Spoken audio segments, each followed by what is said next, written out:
പശ്ചിമേഷ്യൻ രാഷ്ട്രീയ ഭൂപടത്തിൽ തന്റേതായ കരുത്തും തന്ത്രജ്ഞതയും കൊണ്ട് പുതിയ അധ്യായം രചിക്കുന്ന ഒരു ശക്തി ഉണ്ടെങ്കിൽ അത് ഇറാൻ ഇസ്ലാമിക് റിപ്പബ്ലിക് തന്നെയാണ്. പതിറ്റാണ്ടുകളായി പാശ്ചാത്യ ശക്തികളുടെയും പ്രാദേശിക എതിരാളികളുടെയും ഉപരോധങ്ങളെയും ഭീഷണികളെയും അതിജീവിച്ച് ഇറാൻ ഇന്ന് ഈ മേഖലയിലെ രാഷ്ട്രീയഗതി നിർണയിക്കുന്ന ഒരു നിർണായക ശക്തിയായി വളർന്നിരിക്കുകയാണ്. രാജ്യത്തിന്റെ ദീർഘവീക്ഷണമുള്ള നയതന്ത്രത്തിന്റെയും ഇസ്ലാമിക റവല്യൂഷണറി ഗാർഡ് കോർപ്സ് പോലെയുള്ള ശക്തമായ സ്ഥാപനങ്ങളുടെയും പിൻബലത്തിൽ ഇറാൻ ഇന്ന് തങ്ങളുടെ സ്വാധീന വലയം വികസിപ്പിച്ചുകൊണ്ടേയിരിക്കുന്നു. പ്രധാനമായും അമേരിക്കൻ ഇസ്രായേൽ താൽപര്യങ്ങൾക്ക് ശക്തമായ വെല്ലുവിളി ഉയർത്തുന്ന ഒരു ബഹുമുഖ സഖ്യമായ ഇസ്ലാമിക പ്രതിരോധ അച്ചുതണ്ട് രൂപീകരിക്കുന്നതിൽ ഇറാൻ വഹിക്കുന്ന പങ്ക് നിസ്തുലമാണ്. ഈ വിപ്ലവകരമായ മുന്നേറ്റത്തിന്റെ അടുത്ത പ്രധാന നീക്കമായി തന്ത്രപ്രധാനമായ അയൽ രാജ്യമായ ഇറാഖിനെ തങ്ങളുടെ സ്വാധീനത്തിൽ ഉറപ്പിക്കാനുള്ള നീക്കങ്ങൾ ഇറാൻ ഇതാ തുടങ്ങിക്കഴിഞ്ഞിരിക്കുന്നു. ഇറാഖിലെ ഇറാൻ പിന്തുണയുള്ള മിലിഷ്യ ഗ്രൂപ്പുകളായിട്ടുള്ള ഹഷാദ് അൽ ഷാബി വഴി രാജ്യത്തിന്റെ രാഷ്ട്രീയ സൈനിക രംഗത്ത് ശക്തമായി പിടിമുറക്കി മേഖലയിലെ സന്തുലനം തിരുത്തി എഴുതാനുള്ള ധീരമായ ശ്രമത്തിലാണ് ഇന്ന് ഇറാൻ. ഈ നീക്കങ്ങൾ പശ്ചിമേഷ്യയിൽ ഇറാന് വ്യക്തമായ മേൽക്കൈ നൽകുമെന്നും അതിലൂടെ ലോകക്രമത്തിൽ ഒരു പുതിയ ശക്തിയായി അവർ ഉയർന്നു വരുമെന്നുമുള്ള സൂചനയാണ് നൽകുന്നത്. നമുക്ക് വിശദമായി കാര്യങ്ങൾ പരിശോധിക്കാം. ലോകത്ത് നടക്കുന്ന ഇത്തരം രാഷ്ട്രീയ മാറ്റങ്ങൾ അറിയുന്നതിനോടൊപ്പം നമുക്ക് നമ്മുടെ പണം വളർത്താനുള്ള മാർഗങ്ങളെ കുറിച്ച് കൂടി അറിഞ്ഞാലോ? അത്തരം സുരക്ഷിതമായ മാർഗങ്ങൾ മുൻപും നിങ്ങൾക്കായി പരിചയപ്പെടുത്തിയിട്ടുണ്ട്. ഇപ്പോൾ ഇന്ത്യയിലെ ഏറ്റവും വലിയ 500 കമ്പനികളിൽ ലാഭവിഹിതം നിക്ഷേപകന് കൊടുക്കുന്ന ഏറ്റവും മികച്ച 50 കമ്പനികളിൽ നിക്ഷേപിക്കാനുള്ള അവസരം നമുക്ക് മുന്നിലുണ്ട്. ഈ രീതിയിലുള്ള നിക്ഷേപ അവസരം ഇപ്പോൾ ഒരുക്കിയിരിക്കുന്നത് ബജാജ് ലൈഫ് ആണ്.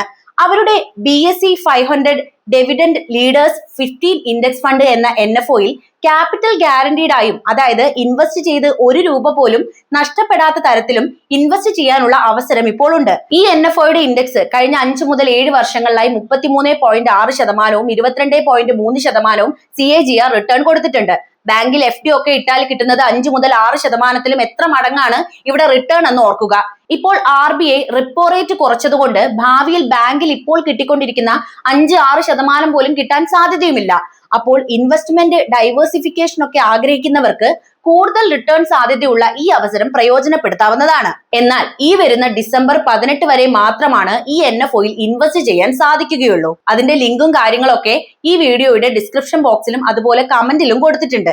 നിങ്ങൾക്ക് അവിടെ കയറി കാര്യങ്ങൾ വായിച്ച് മനസ്സിലാക്കാവുന്നതാണ്. കസ്റ്റമർ കെയറുമായി മലയാളത്തിൽ സംസാരിച്ച് സംശയവും തീർക്കാം. അതല്ലെങ്കിൽ വീട്ടിലേക്ക് ഇത് എക്സ്പ്ലെയിൻ ചെയ്യാൻ ഒരാളെ ആവശ്യപ്പെടാനുള്ള സൗകര്യങ്ങളും അവിടെ കാണാൻ പറ്റും. ഇവിടെ NAV 10 രൂപയാണ്.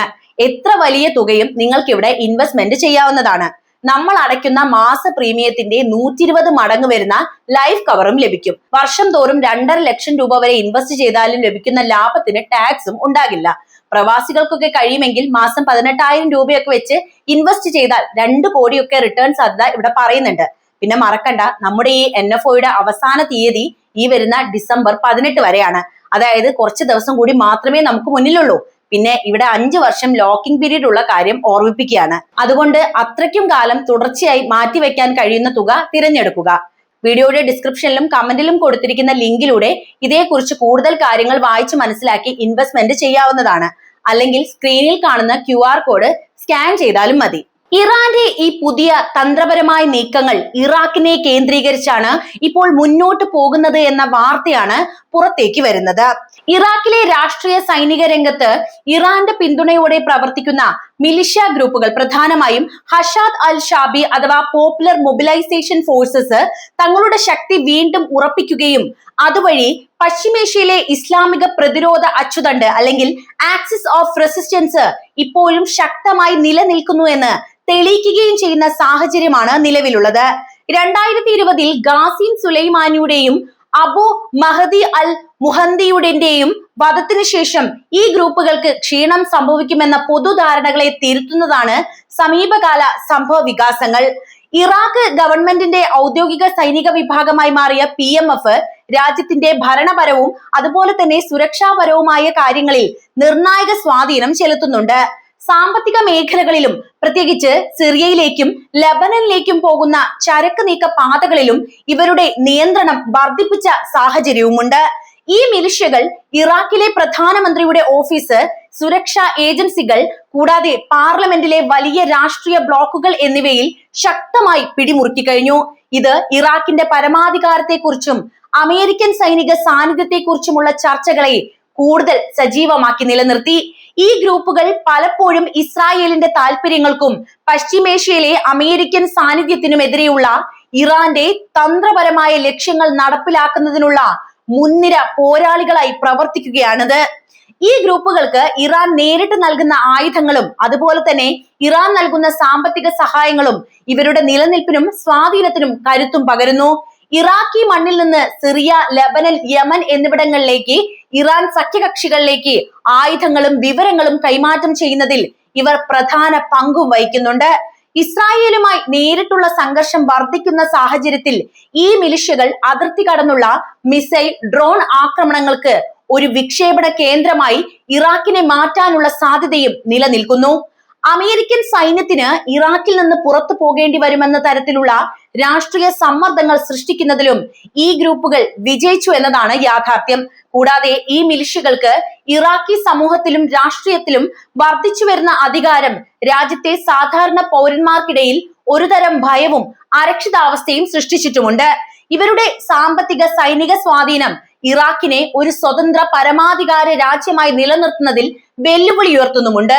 മൊത്തത്തിൽ ഇറാഖിലെ ഈ മിലിഷ്യകളുടെ ശക്തമായ തിരിച്ചുവരവ് ഇറാനും സഖ്യകക്ഷികളും ചേർന്ന് രൂപം നൽകിയിട്ടുള്ള പ്രതിരോധ അച്ചുതണ്ട് തകരാതെ മേഖലയിലെ തങ്ങളുടെ തന്ത്രപരമായ ലക്ഷ്യങ്ങൾ മുന്നോട്ട് കൊണ്ടുപോകാൻ കഴിവുള്ളവരാണ് എന്ന് ലോകത്തിനു മുന്നിൽ തുറന്നു കാണിക്കുകയാണ്. ഈ സാഹചര്യം പശ്ചിമേഷ്യയിലെ സുരക്ഷാ സന്തുലിതാവസ്ഥയ്ക്ക് ഒരു വലിയ ഭീഷണിയായി തുടരും എന്നതാണ് യാഥാർത്ഥ്യം. ഇറാഖിന്റെ രാഷ്ട്രീയത്തിലും അതുപോലെ തന്നെ രാജ്യത്തെ സുരക്ഷാ രംഗത്തും ഇറാൻ ശക്തമായി പിടിമുറുക്കാൻ ശ്രമിക്കുന്നത് പശ്ചിമേഷ്യൻ മേഖലയിലും അതുപോലെ അന്താരാഷ്ട്ര തലത്തിലും നിരവധി പ്രധാന ശക്തികളെയാണ് അസ്വസ്ഥപ്പെടുത്തുന്നത്.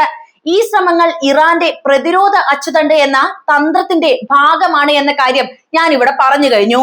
അമേരിക്കയും ഇസ്രായേലുമാണ് ഈ നീക്കങ്ങളിൽ ഏറ്റവും കൂടുതൽ ആശങ്കയുള്ള കക്ഷികൾ. ഇറാഖിന്റെ മണ്ണിൽ ഇറാന്റെ പിന്തുണയോടെ പ്രവർത്തിക്കുന്ന സായുധ ഗ്രൂപ്പുകൾ, അതായത് നേരത്തെ പറഞ്ഞതുപോലെ ഹഷാദ് അൽ ഷാബി അഥവാ PMF, ഇസ്രായേലിന്റെ താല്പര്യങ്ങൾക്കും പശ്ചിമേഷ്യയിലെ അമേരിക്കൻ സൈനിക സാന്നിധ്യത്തിനും നേരിട്ടുള്ള ഭീഷണിയാണ് ഉയർത്തുന്നത്. അമേരിക്കൻ സൈനികരെ ലക്ഷ്യമിട്ടിട്ടുള്ള റോക്കറ്റ് ആക്രമണങ്ങളും അതുപോലെ തന്നെ ഇറാഖിൽ നിന്ന് ഇസ്രായേലിലേക്ക് ഡ്രോണുകൾ വിക്ഷേപിക്കാനുള്ള സാധ്യതകളും വാഷിംഗ്ടണും ടെൽ അവീവിനെയും ആശങ്കയിലാക്കുന്നുണ്ട് എന്നത് സത്യമാണ്. ഇറാഖ് സ്ഥിരമായി ഇറാന്റെ സ്വാധീന വലയത്തിൽ വരുന്നത് സിറിയ, ലെബനൻ, ഗസ എന്നിവിടങ്ങളിലെ ഇറാൻ അനുകൂല ശക്തികളുമായി ഒരു തന്ത്രപരമായിട്ടുള്ള പാലം സ്ഥാപിക്കാൻ ഇറാനെ സഹായിക്കും. ഇത് മേഖലയിലെ സൈനിക സന്തുലിതാവസ്ഥയെ മാറ്റിമറിക്കുമെന്ന കാര്യത്തിലും തർക്കമില്ല. മേഖലയിലെ പ്രമുഖ അറബ് രാജ്യങ്ങളായിട്ടുള്ള സൗദി അറേബ്യ, UAE, ജോർദാൻ എന്നിവരും ഇറാന്റെ ഈ നീക്കങ്ങളിൽ അസ്വസ്ഥരാണ്. ഷിയ ഭൂരിപക്ഷമുള്ള ഇറാൻ ഒരു അയൽ രാജ്യമായ ഇറാഖിൽ തങ്ങളുടെ പ്രാദേശിക ആധിപത്യം വികസിപ്പിക്കുന്നത് പ്രാദേശിക ശക്തി സന്തുലനത്തിൽ സുന്നി രാജ്യങ്ങളുടെ സ്വാധീനം കുറയ്ക്കുമെന്ന് ഇവർ കാര്യമായി ഭയപ്പെടുന്നുണ്ട്. ഇറാന്റെ സ്വാധീനം ഇറാഖ് വഴി ഗൾഫ് രാജ്യങ്ങളുടെ അതിർത്തിയിലേക്ക് എത്തുന്നത് തങ്ങളുടെ ദേശീയ സുരക്ഷയ്ക്ക് ഭീഷണിയാണെന്ന് ഈ രാജ്യങ്ങൾ വിശ്വസിക്കുന്നു. ഇറാഖിന്റെ പ്രധാനമന്ത്രിയുടെ ഓഫീസ് ഉൾപ്പെടെയുള്ള രാഷ്ട്രീയ കേന്ദ്രങ്ങളിലും സാമ്പത്തിക മേഖലകളിലും മിലിഷ്യകളുടെ വർദ്ധിച്ചു വരുന്ന സ്വാധീനം അഴിമതി വർദ്ധിപ്പിക്കുകയും അതുപോലെ രാജ്യത്തിന്റെ പുരോഗതിക്ക് തടസ്സമുണ്ടാക്കുകയും ചെയ്യുമെന്ന് അറബ് രാജ്യങ്ങളും ആശങ്കപ്പെടുകയാണ്. ഏറ്റവും പ്രധാനമായി ഇറാഖിലെ സാധാരണ ജനങ്ങളും ഇറാന്റെ ഈ സ്വാധീനത്തിൽ അതൃപ്തരാണ് എന്നാണ് പറയേണ്ടത്. മിലിഷ്യകളുടെ നിയമവിരുദ്ധ പ്രവർത്തനങ്ങൾ, സാമ്പത്തിക നിയന്ത്രണം, മനുഷ്യാവകാശ ലംഘനങ്ങൾ എന്നിവ ഇറാഖിന്റെ പരമാധികാരത്തെയും അവരുടെ ദേശീയതയെയും ചോദ്യം ചെയ്യുന്നതായി ഇവർ വിശ്വസിക്കുന്നു. ഇറാഖിന്റെ താല്പര്യങ്ങൾക്ക് പകരം ഇറാന്റെ വിദേശ അജണ്ടകൾക്ക് പ്രാധാന്യം നൽകുന്ന ഒരു ഭരണകൂടം നിലവിൽ വരുന്നതിനെതിരെ ഇറാഖിലെ ദേശീയവാദികൾ ശക്തമായി പ്രതിഷേധിക്കുന്നതും ഇവിടെ കാണാവുന്ന കാഴ്ചയാണ്. രാഷ്ട്രീയ രംഗത്തെ മിലിഷ്യകളുടെ പിടിമുറുക്കം കാരണം ഒരു സ്വതന്ത്ര പരമാധികാര രാഷ്ട്രം എന്ന നിലയിൽ ഇറാഖിന്റെ നിലനിൽപ്പ് തന്നെ അപകടത്തിലാകുമെന്ന ഭയം ഇറാഖി ജനതയ്ക്കിടയിൽ നിലനിൽക്കുന്നുണ്ട്. അതുകൊണ്ട് ഇറാഖിനെ നിയന്ത്രിക്കാനുള്ള ഇറാന്റെ ശ്രമങ്ങൾ പ്രാദേശികവും അന്തർദേശീയവുമായ വിവിധ ശക്തികളെ അസ്വസ്ഥപ്പെടുത്തുകയും പശ്ചിമേഷ്യയിൽ സംഘർഷ സാധ്യതകൾ വർദ്ധിപ്പിക്കുകയും ചെയ്യുന്ന ഒരു സങ്കീർണ വിഷയമായി ഇന്നും തുടരുന്നു എന്നത് നമ്മൾ പറയേണ്ടതാണ്. ഇറാൻ ഇവിടെ ചില ലക്ഷ്യങ്ങളുണ്ട് എന്ന കാര്യം നമുക്ക് വ്യക്തമായല്ലേ. ഇറാഖിന്റെ രാഷ്ട്രീയത്തിലും സുരക്ഷാ രംഗത്തും ഇറാൻ ശക്തമായി സ്വാധീനം ചെലുത്തുന്നതിലൂടെ നിരവധി തന്ത്രപരമായ ലക്ഷ്യങ്ങളാണ് ഇവർ ലക്ഷ്യമിടുന്നത് എന്ന കാര്യം നമുക്ക് പകൽ പോലെ വ്യക്തം. ഈ ലക്ഷ്യങ്ങൾ ഇറാന്റെ പ്രാദേശികവും അന്താരാഷ്ട്രീയപരമായ നിലനിൽപ്പിനും സുരക്ഷയ്ക്കും അത്യന്താപേക്ഷിതവുമാണ്. ഏറ്റവും പ്രധാനമായി ഇറാഖിനെ തങ്ങളുടെ പ്രതിരോധ അച്ചുതണ്ടിന്റെ ഒരു നിർണായക ഭാഗമായി നിലനിർത്തുക എന്നതാണ് ഇറാൻ ലക്ഷ്യമിടുന്നത്. അമേരിക്കൻ താല്പര്യങ്ങൾക്കും പ്രത്യേകിച്ച് ഇസ്രായേലിനും എതിരായി പ്രവർത്തിക്കുന്ന സഖ്യകക്ഷികളുടെ സിറിയ, ലെബനനിലെ ഹിസ്ബുള്ള, യമനിലെ ഹൂതികളൊക്കെ ഉണ്ടല്ലോ, അവരുടെ ഒക്കെ ശൃംഖലയുടെ സുരക്ഷയ്ക്ക് ഇറാഖിന്റെ പിന്തുണ ഇറാൻ അനിവാര്യമായിട്ടാണ് നോക്കിക്കാണുന്നത്. ഇറാഖി മണ്ണിൽ നിന്ന് സിറിയയിലേക്ക് ഒരു സുരക്ഷിതമായ കരമാർഗമായിട്ടുള്ള പാലം സ്ഥാപിക്കുക എന്നത് ഇറാന്റെ ദീർഘകാല തന്ത്രവുമാണ്. ഈ പാത വഴി ആയുധങ്ങളും അതുപോലെ തന്നെ പോരാളികളെയും അതുപോലെ സാമ്പത്തിക സഹായങ്ങളും തടസ്സമില്ലാതെ തങ്ങളുടെ സഖ്യകക്ഷികളിലേക്ക് എത്തിക്കാൻ ഇറാൻ ശ്രമിക്കും. കൂടാതെ തങ്ങളുടെ അതിർത്തി സുരക്ഷ ഉറപ്പാക്കുന്നതിൽ ഇറാന് പ്രധാന ശ്രദ്ധയുണ്ട്. പ്രത്യേകിച്ച് നിലവിലെ സാഹചര്യത്തിൽ ഇറാഖിലെ കുർദിസ്ഥാൻ മേഖലയിൽ പ്രവർത്തിക്കുന്ന ഇറാനിയൻ കുർദിഷ് പ്രതിപക്ഷ ഗ്രൂപ്പുകളെ തകർക്കുന്നതിൽ ഇറാന് വലിയ താല്പര്യം കാണാം. ഇറാഖി മണ്ണിൽ നിന്ന് തങ്ങളുടെ രാജ്യത്തേക്ക് ഭീഷണി ഉണ്ടാക്കാത്ത ഒരു ബഫർ സോൺ നിലനിർത്താൻ അവർ നിരന്തരം ശ്രമിക്കുന്നു. രാഷ്ട്രീയപരമായി ഇറാഖിന്റെ പ്രധാനമന്ത്രിയുടെ ഓഫീസ് ഉൾപ്പെടെയുള്ള സുപ്രധാന തീരുമാനങ്ങൾ കൈക്കൊള്ളുന്ന കേന്ദ്രങ്ങളിൽ തങ്ങളോട് കൂറുള്ള ഷിയ രാഷ്ട്രീയ പാർട്ടികൾക്കും അതുപോലെ തന്നെ മിലിഷ്യകൾക്കും ശക്തമായ സ്വാധീനം ഉറപ്പാക്കുക എന്നതാണ് മറ്റൊരു ലക്ഷ്യം. അത് കുറെയൊക്കെ നടന്നും കഴിഞ്ഞു. ഇറാഖിൽ നിന്ന് അമേരിക്കൻ സൈനിക സാന്നിധ്യം പൂർണ്ണമായും ഇല്ലാതാക്കാൻ രാഷ്ട്രീയ സമ്മർദ്ദം ചെലുത്തുന്നതിലൂടെ തങ്ങളുടെ സുരക്ഷാ ഭീഷണി ലഘൂകരിക്കാനും ഇറാൻ ലക്ഷ്യമിടുന്നുണ്ട്. സാമ്പത്തികപരമായ കാര്യങ്ങളിലേക്ക് വരികയാണെങ്കിൽ അന്താരാഷ്ട്ര ഉപരോധങ്ങൾ കാരണം നേരിടുന്ന സാമ്പത്തിക പ്രതിസന്ധി മറികടക്കാൻ ഇറാഖുമായുള്ള വ്യാപാര ബന്ധം ശക്തിപ്പെടുത്താനും ഊർജ മേഖലയിൽ സ്വാധീനം ചെലുത്താനും ഇറാൻ കാര്യമായിട്ട് ശ്രമിക്കുന്നുണ്ട്. ഈ തന്ത്രങ്ങളിലൂടെയെല്ലാം മേഖലയിലെ ഒരു പ്രധാന ശക്തിയായി തങ്ങളുടെ സ്ഥാനം ഉറപ്പിക്കാനും തങ്ങളുടെ പ്രാദേശിക എതിരാളികളായ സൗദി അറേബ്യയെയും ഇസ്രായേലിനെയും പ്രതിരോധിക്കാനും ഇറാൻ കാര്യമായി ശ്രമിക്കുന്നു. എന്താണ് ഇറാഖിൽ സംഭവിച്ചത് എന്ന് കൂടി ഇവിടെ പറയണമെന്ന് എനിക്ക് തോന്നുന്നു. ഇറാഖിന്റെ സമീപകാല ചരിത്രം, പ്രത്യേകിച്ച് 2003 സദ്ദാം ഹുസൈന്റെ ബാത്ത് ഭരണകൂടം അമേരിക്കൻ സഖ്യസേനയുടെ അധിനിവേശത്തിൽ തകർന്നതിനു ശേഷമുള്ള കാലഘട്ടം രാജ്യത്തെ നിലവിലെ അവസ്ഥയിലേക്ക് എത്തിച്ച നിരവധി നിർണായകമായിട്ടുള്ള സംഭവങ്ങളുടെ ഒരു സങ്കീർണമായ കഥയാണ് ഇറാഖിന് ഇപ്പോൾ നമ്മളോട് പറയാനുള്ളത്.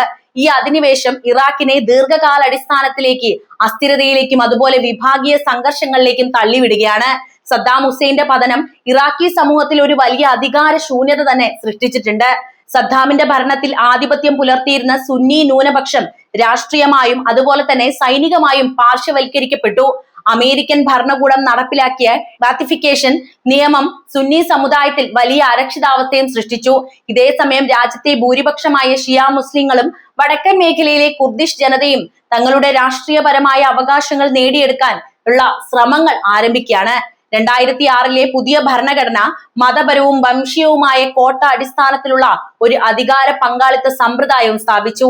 എന്നാൽ ഇത് പലപ്പോഴും ഷിയ വിഭാഗത്തിന്റെ രാഷ്ട്രീയ മേധാവിത്വത്തിലേക്കാണ് വഴി തുറന്നത്. അങ്ങനെയാണ് ഇപ്പോൾ കാണുന്ന അല്ലെങ്കിൽ ഇങ്ങനെ ഒരു അവസ്ഥയിലേക്ക് ഇറാഖ് എത്തിപ്പെടുന്നത്. അപ്പോൾ ഇറാഖിൽ ഇറാൻ സ്വാധീനം വളർത്തുമ്പോൾ അല്ലെങ്കിൽ ഇറാഖിനെ നിയന്ത്രിക്കാൻ ഇറാൻ തുടങ്ങുകയാണെങ്കിൽ പശ്ചിമേഷ്യയിൽ എന്തൊക്കെ മാറ്റങ്ങളായിരിക്കും ഇനി സംഭവിക്കുക?